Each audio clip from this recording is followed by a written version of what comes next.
বিশ্ববিদ্যালয়ের শিক্ষক বেগম রোকেয়াকে কাফের মোরতাদ বলেছেন। বেগম রোকেয়া সম্পর্কে আপনার মন্তব্য জানতে চাই।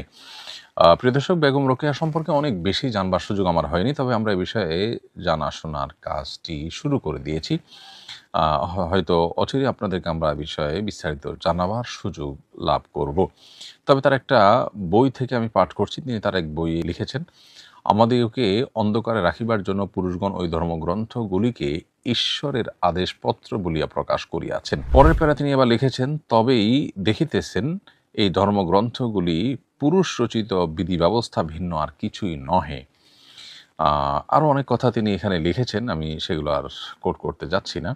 মূলত বেগম রোকেয়ার যে সমস্ত চিন্তাধারা, যে সমস্ত কথা এবং উক্তি তার বিভিন্ন বই পুস্তকে আছে, সেগুলোর অনেকগুলোই কোরআন হাদিসের সাথে পরিপূর্ণভাবে সাংঘর্ষিক। যে দুটি জায়গা থেকে আমি পাঠ করে শুনিয়েছি, সেটি শুনে আমার মনে হয় যে একজন কোরআন এবং হাদিস সম্পর্কে সাধারণ ধারণা থাকা মানুষ মাত্রই বলতে পারেন যে এটা আসলে কোনো মুসলমান এর মন্তব্য হতে পারে না। মুসলমান মানে তো আত্মসমর্পণকারী, আল্লাহতে পরিপূর্ণ বিশ্বাস স্থাপনকারী, আসমানের কিতাবগুলোর আল্লাহর পক্ষ থেকে প্রেরিত সে মর্মে পরিপূর্ণ বিশ্বাস স্থাপনকারী।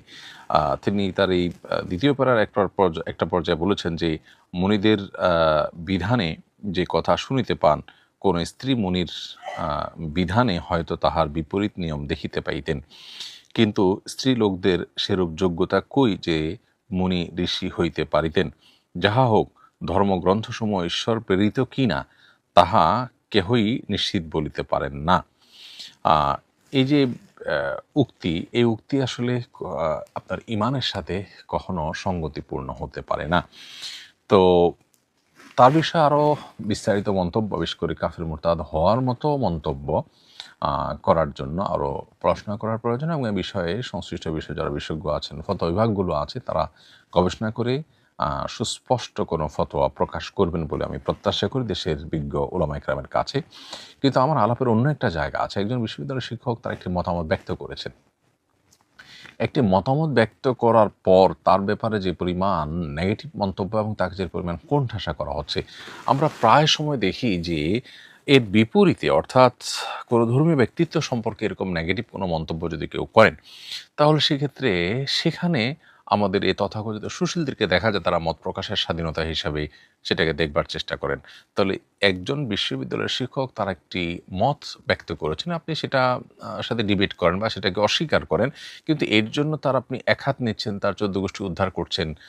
এর কারণটা কি?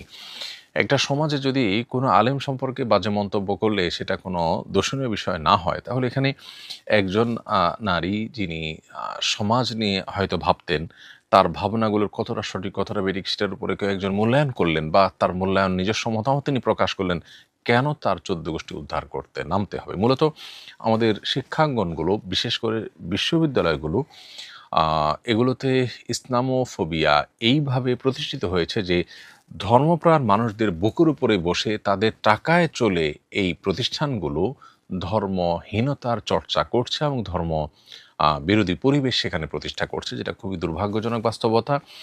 এবং এই দুর্ভাগ্যজনক অধ্যায়ের বিরুদ্ধে আমাদের কাজ করতে হবে এবং আমাদেরকে এখানে যথেষ্ট অবদান রাখবার সুযোগ আছে। এবং এই নতুন বাংলাদেশে অন্তত ইসলামোফোবিয়া কোনো অবস্থাতেই শিক্ষা প্রতিষ্ঠানগুলোতে থাকতে পারে না। আপনি বাংলাদেশের ভূখণ্ডে থেকে বাংলাদেশের মানুষের চিন্তা চেতনা আদর্শ পরিপন্থী কাজ করবেন, কেউ ধর্ম পালন করতে চাইলে, কেউ ধার্মিক হতে চাইলে তাকে কোণঠাসা করবেন, তার ব্যাপারে আপনি মত প্রকাশের কোনো স্বাধীনতা রাখবেন না, এই অবিচার কখনো মেনে নেওয়া যায় না। বিধায় এই শিক্ষক, যার ব্যাপারে এখন আপনার অনেক বেশি নেগেটিভ মন্তব্য এক শ্রেণীর মানুষ করছেন, আমরা দেখছি, আমাদের উচিত তার পাশে দাঁড়ানো এবং তার ব্যাপারে কোনো প্রকার অবিচার হলে সেটার বিরুদ্ধে প্রতিবাদ জানানো এবং তার সহযোগিতা করা, এই ব্যক্তির সহযোগিতা করা এবং তার এই মত প্রকাশের স্বাধীনতার পক্ষে কথা বলা, এটা আমাদের কর্তব্যের অংশ।